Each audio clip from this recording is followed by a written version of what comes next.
some grants lists out there. So I purchased a list just to see what other people were doing.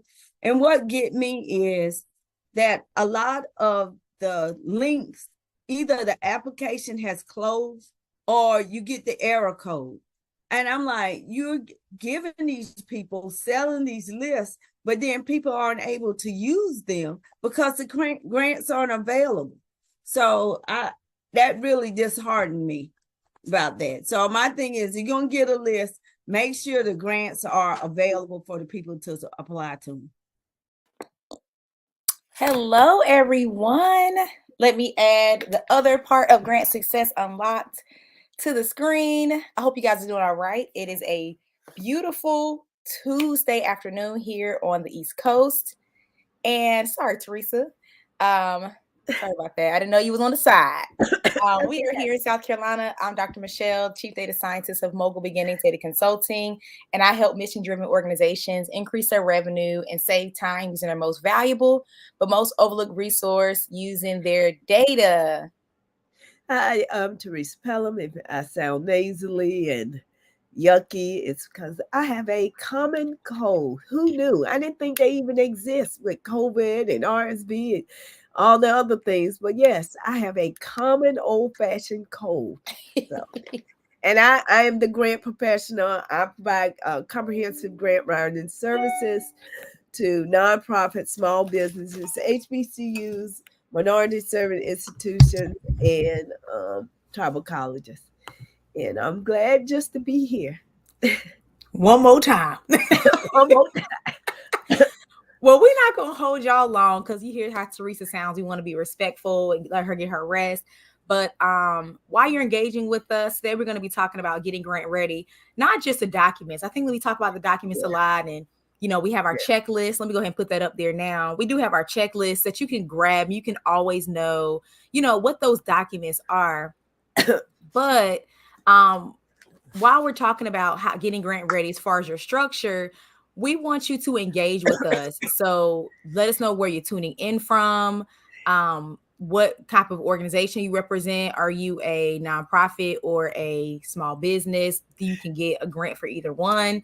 So just let us know, and then feel free to ask questions, drop dialogue with us, so that way it's not just us talking to you, and you can get the most value out of our Tuesday slot together. Yeah. So we're talking about getting grant ready. You can grab that checklist below, grantsuccessunlock.com/checklist, to get the documents, the documents to get you grant ready. But today we're going to talk briefly about like the structure, because that's something that Teresa and I talk about when people come to us, and she'll say they're not ready. And it may, maybe they think they are, maybe I even think they are. So Teresa, I'm just going to allow you to just kind of spill it on us. Like, what do you mean, like, getting grant ready as far as like the organization and their structure? Yeah, a lot. I have a lot of phone calls, and I talk with a lot of nonprofits and for-profit businesses, and a lot of times they don't even have their foundational stuff together. I mean, a lot of them want to apply for a nonprofit grant, but they are not a nonprofit. A lot of them don't know how to go about becoming, excuse me, a nonprofit. Excuse me. I'm sorry, y'all. And so before you even start with a grant, you need to get your structural foundation together. You need to really realize, are you a nonprofit or are you a for-profit? If you're a nonprofit, are you under the 501c3? Are you 501c6? Are you 501c9? You go on irs.gov under the tax exempt section, and it gives you a list of the nonprofit organizations that you can apply to. So you need to get that stuff together first. Another thing, and if you are a for-profit, you need to have, are you a LLC? Are you an S corp? Are you a corporation? You need to have your structure in line. Also, you need to have a budget. I know I talk about budgets a lot, but a lot of time I talk with people who come to me wanting a grant, but you don't even have a basic operational budget. You got to have that. You got to know what your company going to spend, what services you're going to offer, what revenue you're going to. I mean, these are just like the basic things that you need to know. And then after that, you need, if you're a nonprofit, you got to have a board. You got to have your board together. And it has to be a working board, not just a board where you got your cousins and your family members. And they need to be a working board. And they need to believe in your mission and your vision and work towards that. So those are some key things. I know I talk a lot with organizations, businesses, and nonprofits. And a lot of them, you all are not ready for grants. And I'm sorry to tell you that, but you got to get some structural stuff together first before you even can apply for grants. That's good. And I just want to just interject. Sometimes that can sound a little discouraging because you want to just get out there and do the work. But you just have to keep the other party in mind that the funder is trusting you with money and you want to look trustworthy. And just having good intentions alone is not enough for them to entrust you with sometimes tens of thousands of dollars when there are other organizations out there that already have their structure, that already have the team, that already have the volunteers. They can just give the money to them and then they can do the work if you're in a similar niche. So this is not a Debbie Downer message, but it's how can you turn this around for those of you that just want to get started and get out there. You need money to get started. You may have to spend a little money out of your own pocket, getting the proper structure, putting those applications in and get your LLC or your 501c3, or hitting the streets a little bit to talk to peers and people in your community about being on your board. So you have to put in a little work at the beginning. And that's just kind of good business practice anyway. You have to make the investment yourself first before you expect someone else to invest in you. Right. And a lot of times the funders want to see that you already doing the work.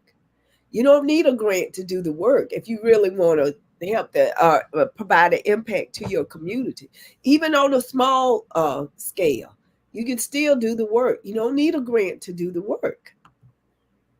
That's good. So jump in. So moral of the story, get started, show your track record. Like that's going to be a part of your track record. Right. So it's not like, it's in vain and you can't do anything. There are tons of nonprofits operating right now with no health issues. Them, not to say that's the best thing, but there are tons of nonprofits that are operating just them. They're putting in their own money, or they got family and friends. They're doing crowdfunding, whatever they're doing, whatever they're doing to get the money. Don't let not having everything in place stop you from doing the work. Right. But once it's time to apply for grant funding, you do have to get some things in place. Right, you do. And I always tell, go to CFRE. It's the National Fundraising Organization.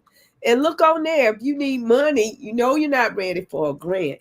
Go and see who you can get to help you with fundraising. Maybe they can have a webinar or something to give you some ideas on how to fundraise. Maybe you need some sponsorships. But grants is just a small portion of your revenue stream. That's good. It's just a small portion. It's just a small slice of the pie. So you need to go ahead and start doing the work and get your structure, your foundation together first. I think that's a good reminder, because grant sounds sexy. It's like other people's money. I don't have to pay it back necessarily if I do it right. We kind of talk about that sometimes. I don't have to pay it back theoretically. It sounds good. I know it's trillions of dollars out there. It sounds sexy. But like Teresa said, it should not be your only source of revenue, especially if you just starting out. You may need to tie some type of income generating stream. So for example, one of my clients, they are a nonprofit and they got a lot of grant dollars because they are a social justice type of nonprofit, and they got a lot of grant money during COVID because everybody's feeling bad because how George Floyd died, right? They got a lot of grant money, but that was not their only source. They were active before the pandemic, and so their grant money is just a piece of the pie for them. They do workshops. They charge for those because it takes money to do that work, and they don't charge as much as maybe a huge organization would, but they charge for their workshops, their conferences. They have a small cost, and that's how they're able to continue to do the work. But you don't have to just rely on hands out all the time. You can do some things within your own organization to generate revenue, to do the work. Right. And I'm working with a nonprofit, and what they do is they have like a little store, and they sell soaps and coloring books and just various things. They do therapeutic horseback riding. So in their little store, they have little things about horses. They sell natural soaps. They do, and all that proceeds go to their nonprofit. So they are generating revenue, but they are also, they're looking for grants now. But you got to have grants is just a piece of the pie. It's not the whole pie. And unfortunately, a lot of people think that. So I think that's a really good myth that you just broke, or that you just demystified, is that that's the only source for nonprofit. Now, for small businesses, we know we go into business to make money. You know what I'm saying? Like we get that. But I think that may be a myth for those early startup nonprofits that are looking to do, like, maybe grow, like, I want to do more. It takes money to do more, but at the same time, like, you cannot always rely on these agencies and the government and other people to fund your vision. It's yours. So you got to make it happen. Right. And remember, this is an election year, so we don't know what government agencies, how their spending is going to be. We all looking and trying to figure out, okay, what money they gonna allocate to what programs. So you can't always rely on that. You got to have some other way to generate income. And even if you are a for-profit and you're wanting a grant, even the funders want to know the charitable side of your for-profit. I had a meeting with W.K. Kellogg Foundation. That is one of the things that the program manager said. Yes, we're interested in giving money to for-profits, but we want to know your charitable side. What are you doing to impact the community in a charitable way? So you got to remember that.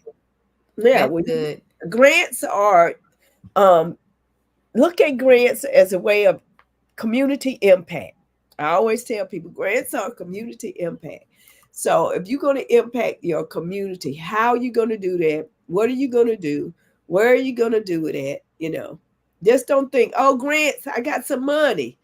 I got money I can't pay. No, you use this money to impact your community in a positive way. So how are you going to do that? So it's not just for your body. It's not just to meet your monthly goal. It's not just for your marketing. No, I tell you, it's for community impact.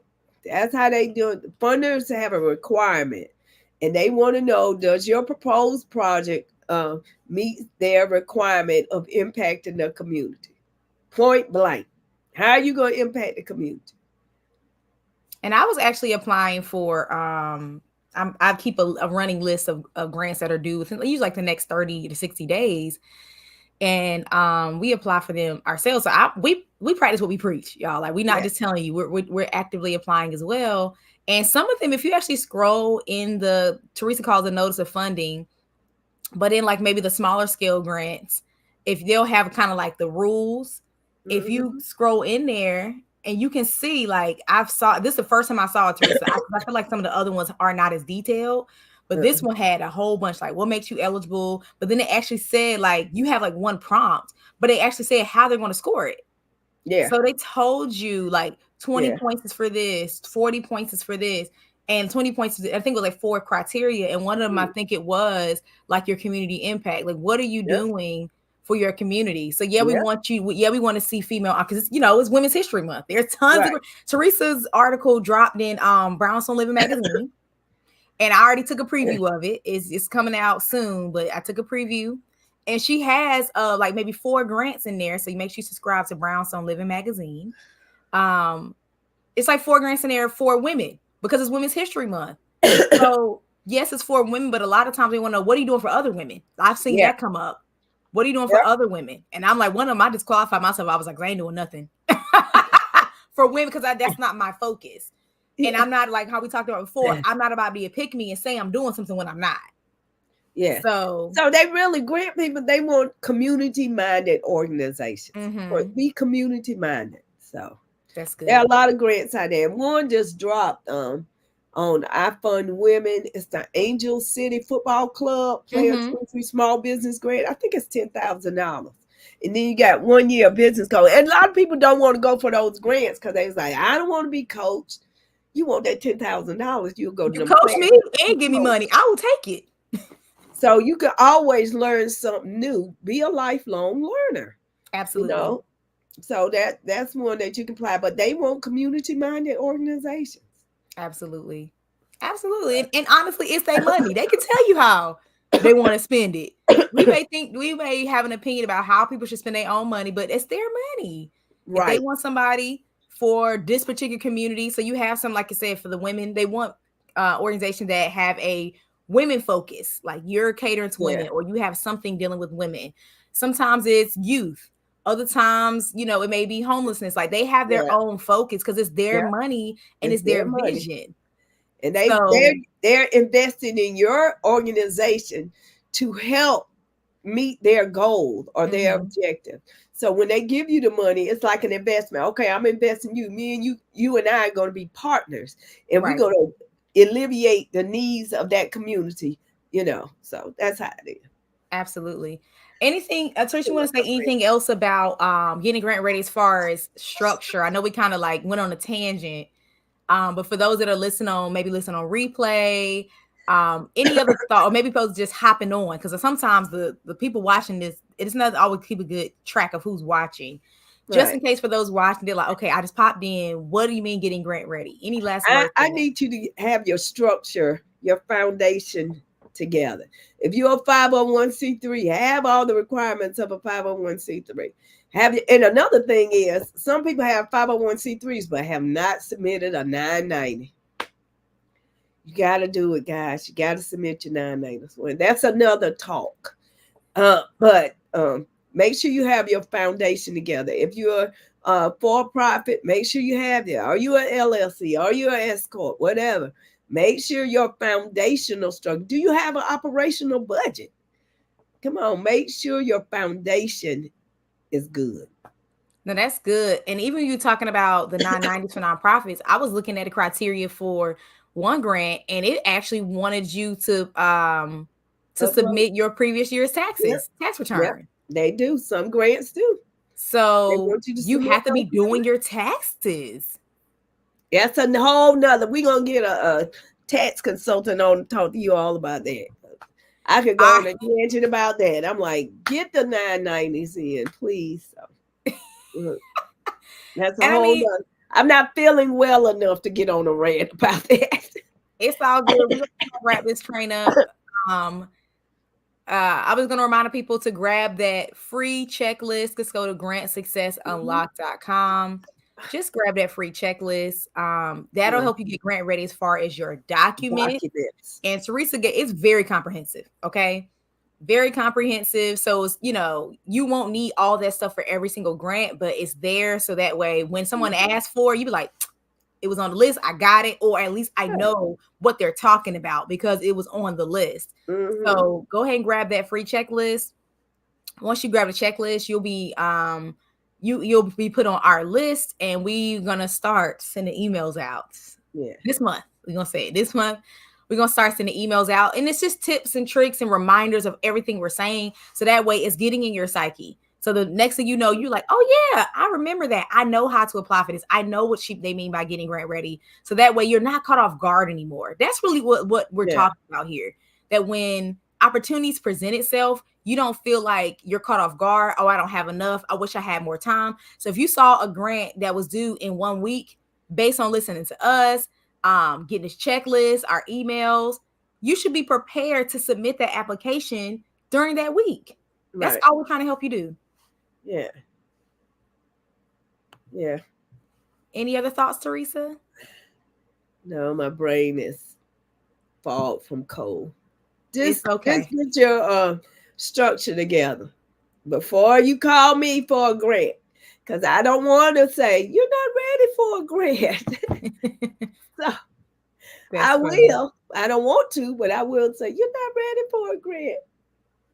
So y'all get y'all structure together and then let us know when you did. Just drop us a comment, send us a message. Let us know that you got those things done. We're looking forward to dialoguing with you. We will see you guys next Tuesday. We come up here about 12:15 every Tuesday. And if you have other ideas about things you want us to talk about, just drop it in the comments and we will respond. We will see it and we'll include it in our next set of live sessions together.